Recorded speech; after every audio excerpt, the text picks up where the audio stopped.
All right, folks, I'm leaving the town of Campeche, just filled up here with gas. It's, what is the temperature today? 31 right now, and it's 8 o'clock. So I don't know what it's going to be like, where I'm going. Hopefully not too hot. Yeah, I just spent one night here in Campeche. Really cool little town. Didn't really need any more than a day. Yeah, there's a couple forts either end of the town, but can't do everything, right? So yeah, I got like a 5 to 6 hour day today, depending on the route that I go. So I was hoping to go a bit off the main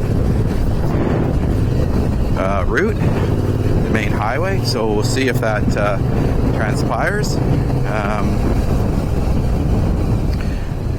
Yeah, so I don't. Oh yeah, I gotta turn right up here. So yeah, I'll just stay in this lane. So yeah, I'm gonna go right there. So let's go over here.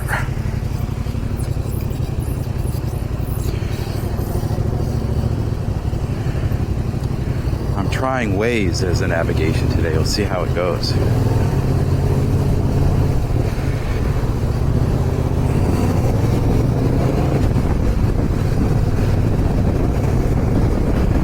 So you stayed at the Hotel del Paseo. Very average, crappy Wi-Fi, very marginal breakfast. I can't even remember what the rate was, like 60, 70 Canadian, so whatever. Just you get what you pay for. Yeah, so June 8th today. So yeah, I'm heading towards Palenque. I only have to spend one night there. I was thinking I had to spend two because the deal was I had to go into Guatemala, cancel my tip, my import permit for the bike that I just suspended, and then redo my visa for another 90 days because I only got it for 90 because I thought I was going in and out of Mexico and in and out of Guatemala, but that's all changed. So I posted a message yesterday on a WhatsApp group that I'm following for moto travelers in Mexico and Central America, and one guy got back to me and said, no, if you've just suspended your Guatemala tip, it automatically cancels after 3 months, which is perfect. And then, okay, that was covered off, and I thought, okay, well, do I still need to go in and out to renew my visa? Did some research, asked some questions, and somebody said, well, you're just going to probably be fined from the government, 20, 30, 40, 50, $100 sort of thing, depending on your length of the overstay. And so that's, yeah, if I get fined, well, I guess that's just the price of adventure. I don't really want to have to go in and out of Guatemala for 300 kilometers if I don't have to. That's a day, you can easily burn that in accommodation and food and gas and wear and tear on the bike, all that sort of stuff. And I'm going to cross out of Mexico into the U.S. in Baja, and I've done this a bunch of times with trucks, vehicles and bikes and stuff, and they've never asked to look at my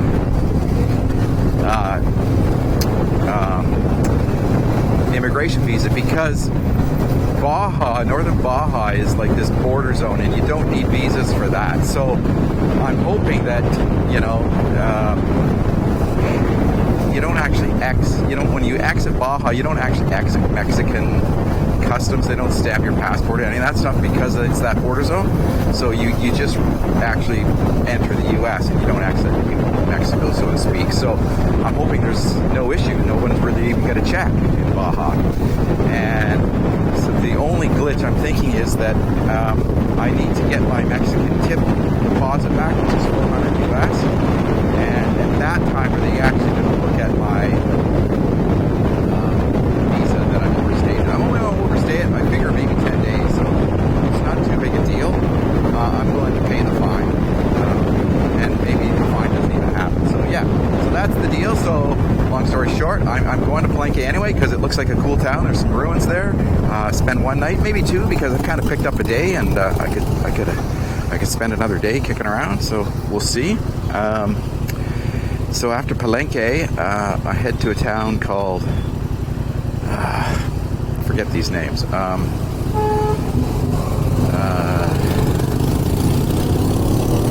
Chiapas del something.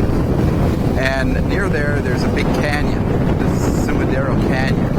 And it looks super cool with a bunch of overlooks. It's like a mini Grand Canyon.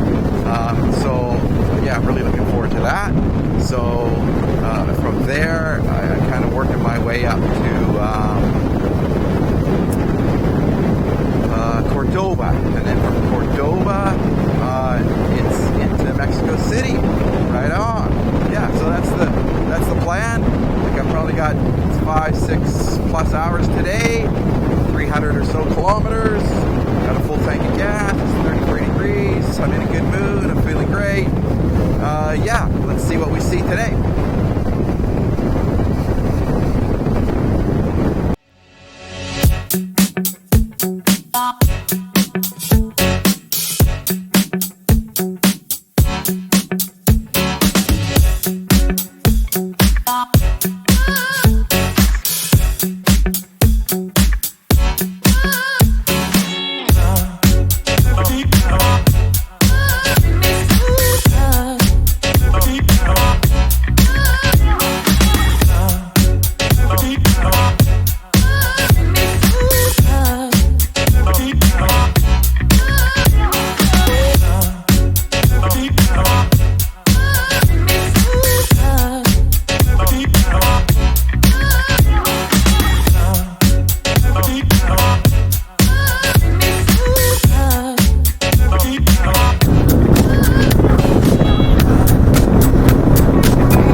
It's amazing the difference in temperature, how it makes you feel.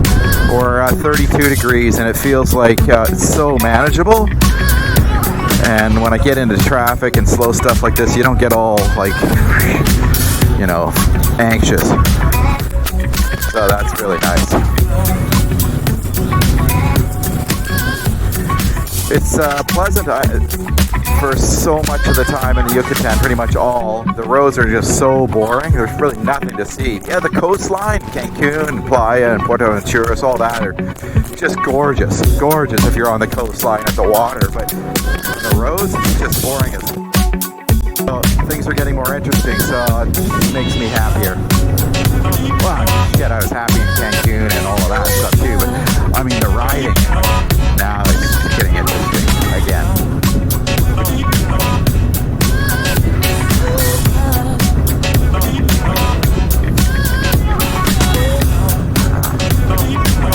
I'm not sure the name of this town. I think it's Champotin.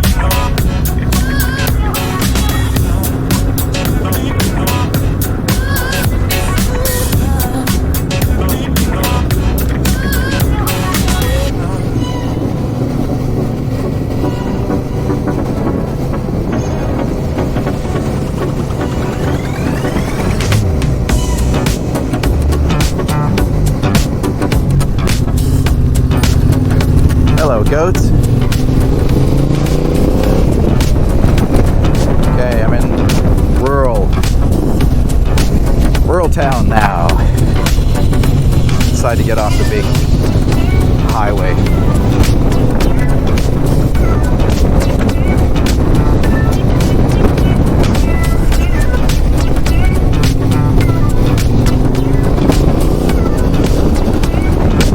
This route here, little section of 100 kilometers. It's like another, I don't know, 20 minutes or half an hour, so not a big deal. Burnt out crop. Wildfires, obviously, yeah.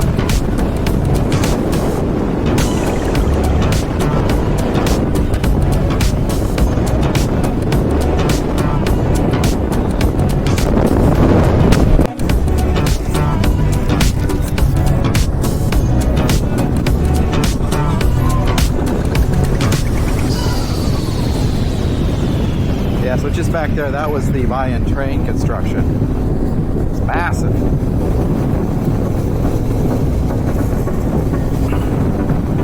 To load his digger onto the truck, and look, he's falling off. fucker. Like, what's the guy in the back doing?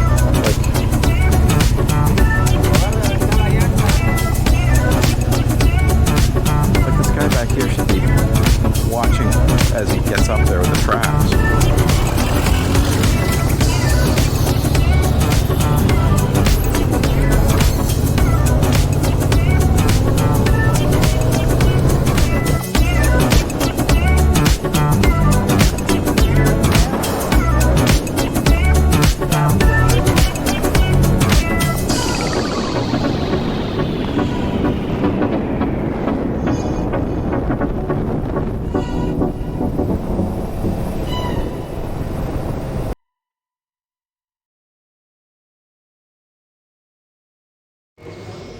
The archaeological site of Palenque in the state of Chiapas is one of the most outstanding classic period sites of the Maya era, known for its exceptional and well-conserved architectural and sculptural remains. The elegance and craftsmanship of the construction, as well as the lightness of the sculptured reliefs illustrating Mayan mythology, attest to the creative genius of this civilization. The city was founded during the late pre-classic, which corresponds to the beginning of the Christian era. Its first inhabitants probably migrated from other sites in the nearby region. They always shared the cultural features which define the Maya culture, as well as a level of development that allowed them to adapt to the natural environment. After several centuries, around 500 AD, the city rose to be a powerful capital within a regional political unit. Without a buffer zone, the total area of the archaeological site is 1,780 hectares, and 1,400 buildings have been recorded, of which only about 10% have been explored. Palenque has been the object of interest of numerous travelers, explorers, and researchers since the 18th century. It illustrates one of the most significant achievements of mankind in the American continent. The ancient city has a planned urban layout with monumental edifices and some of the largest clearings found in all the Maya era. Numerous residential areas with habitation units, funerary, ritual, and productive activity areas were placed around the administrative and civic ceremonial center. The Palenqueano style is unique for its high degree of refinement, lightness, and harmony. It includes buildings with vaulted roofs upon which pierced crestings emphasized its heights. Its architecture is also characterized by its interior sanctuaries and model stucco scenes founded on its friezes, columns, walls, crests, as well as ogival vaults, vaulted halls, connecting galleries, and T-shaped windows, among other unique architectural features. The sophisticated architectural designs and the rich decoration reflect the history and ideology of the ruling class and incorporate the writing and calendaric systems. The architecture of the site is integrated in the landscape, creating a unique city of beauty.